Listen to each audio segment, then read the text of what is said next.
Salam sejahtera untuk kita semua. Pelajaran Sekolah Sahabat dengan tema utama tentang kematian, hampir mati, dan harapan masa depan. Pelajaran ketujuh, kemenangan Kristus atas kematian. Minggu 6 November, kubur yang disegel. Misi Kristus tampaknya sudah berakhir dan bahkan gagal dengan kematiannya di kayu salib. Iblis berhasil menghasut Yudas untuk mengkhianati juru selamat, dan para imam kepala dan tua-tua jemaat untuk menuntut kematiannya. Setelah Yesus ditangkap, semua murid-murid itu meninggalkan dia dan melarikan diri, dan Petrus menyangkal dia 3 kali. Sekarang Yesus terbaring di dalam kubur yang dipahat dari batu, ditutup dengan batu besar dan disegel, dilindungi oleh para penjaga Romawi dan diawasi oleh kekuatan iblis yang tidak terlihat. Jika ia bisa, ia atau setan akan menahan Kristus terkunci di dalam kubur. Manuskrip Releases jilid 12 halaman 412. Selama pelayanannya di bumi, Kristus telah menjalani tidak hanya kematiannya di kayu salib tetapi juga kebangkitannya. Menggunakan bahasa inklusif timur, di mana sebagian dari hari berarti sepanjang hari, Yesus menyebutkan bahwa sebab seperti Yunus tinggal di dalam perut ikan 3 hari 3 malam, demikian juga anak manusia akan tinggal di dalam rahim bumi 3 hari 3 malam. Pada kesempatan lain Yesus menggarisbawahi ia akan dibunuh, tetapi pada hari ketiga ia akan bangkit kembali. Imam kepala dan orang-orang Farisi menyadari pernyataan-pernyataan itu dan mengambil tindakan yang mereka harapkan akan mencegah kebangkitannya. Bacalah Matius 27 ayat 62-66. Bagaimanakah tindakan-tindakan ini hanya membantu menyediakan bagi dunia di kemudian hari lebih banyak bukti untuk kebangkitan Yesus? Semua tindakan pengamanan diambil untuk menjaga agar Yesus tetap terkunci di dalam kubur, hanya membuat kemenangannya atas kematian dan bala tentara kejahatan bahkan lebih terlihat karena semua tindakan pencegahan yang mereka ambil untuk mencoba memastikan bahwa hal itu tidak akan pernah terjadi. Juga, orang-orang ini pasti sudah mendengar tentang mujizat-mujizat Yesus. Mereka telah melihat beberapa dari mujizat-mujizat itu juga. Namun, mereka berpikir bahwa penjaga dari kubur itu dapat menghentikan dia. Ia yang sanggup melakukan begitu banyak mujizat dari dibangkitkan pula menempatkan penjaga di sekitar kubur agar berjaga-jaga. Untuk apa? Murid-murid mungkin mencuri tubuhnya dan menyatakan bahwa Yesus telah dibangkitkan dari kematian. Ketika orang-orang akan bertanya, di manakah Yesus yang bangkit itu? Mereka bisa mengatakan, katakan saja kata-kata kami untuk jawabannya. Jika tidak ada lagi, tindakan mereka mengungkapkan betapa takutnya para imam kepala terhadap Yesus, bahkan setelah ia meninggal. Boleh jadi, jauh di lubuk hati mereka takut bahwa ia mungkin saja dibangkitkan, bagaimanapun juga.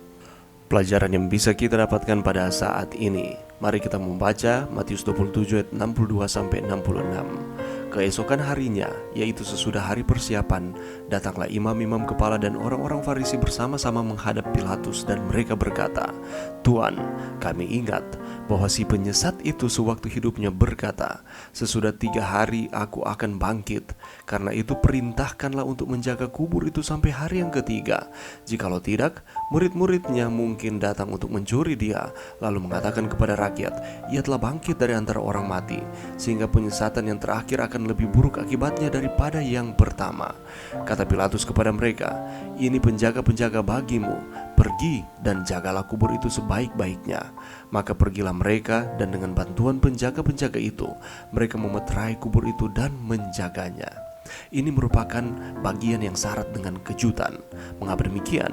Karena yang pertama adalah kenyataan para pemimpin Yahudi yang mengingat bahwa Yesus telah berjanji akan bangkit kembali setelah kematiannya. Para murid sama sekali melupakan ramalan itu, tetapi sebaliknya pemimpin-pemimpin Yahudi yang terus-menerus mengingat akan ramalan kebangkitan Yesus. Padahal berulang kali Yesus telah beritahukan kepada mereka bahwa dia akan mati dan akan dibangkitkan kembali. Apa yang mereka lupakan dan bahkan tidak pernah mendengarkannya, namun para pemimpin Yahudi mengingatnya walaupun mereka tidak mempercayai hal tersebut akan terjadi. Sebaliknya, mereka takut bahwa para murid akan mencuri jenazah Yesus dan menyatakan akan ada kebangkitan kembali. Kalau demikian, kebohongan mereka mengenai kebangkitan kembali Yesus akan menjadi lebih buruk lagi dibandingkan dengan kebohongannya bahwa katanya dia itu Mesias. Tetapi sebenarnya Yesus memanglah Mesias. Kejutan besar kedua atas hal ini ialah Para pemimpin Yahudi begitu khawatir tentang kemungkinan itu dan krisis yang disebabkan hal itu, sehingga mereka mengambil langkah yang belum pernah terjadi sebelumnya, yaitu melanggar hukum-hukum sahabat mereka sendiri yang kaku dengan mengunjungi Pilatus atau seorang bukan Yahudi yang haram. Dan aturan dari hukum Yahudi sebenarnya ini tidaklah boleh terjadi. Dan yang mereka lakukan adalah di hari yang kudus tersebut, bagi mereka memohon seorang penjaga bagi makam Yesus. Pelanggaran kebiasaan mereka menunjukkan secara tidak langsung betapa dalamnya ketakutan mereka bahwa para murid akan merekayasa suatu cerita bohong.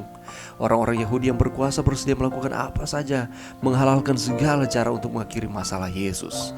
Dan Pilatus dipusingkan ketika peristiwa-peristiwa itu muncul. Tetapi bosan dan lelah dengan urusan ini, sang gubernur bersedia menyetujui untuk bekerja sama dengan para pemimpin yang selalu membuat masalah ini. Karena jika tidak, dan jenazah itu hilang pada hari ketiga, masalah itu tidak akan pernah berakhir. Pelajaran bagi kita, walaupun kita mungkin merancangkan akan segala sesuatu yang tidak sesuai dengan firman, tetapi apa yang sudah dikatakan di dalam firman Tuhan itu pasti akan terjadi.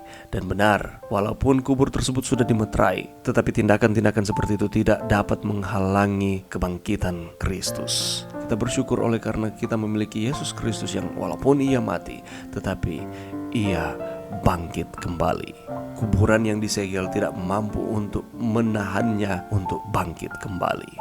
Dan janji kebangkitan yang sama akan menjadi milik bagi kita yang setia kepada Tuhan, yang diizinkan Tuhan beristirahat dari jerih lelah, karena Yesus Kristus mampu menaklukkan maut.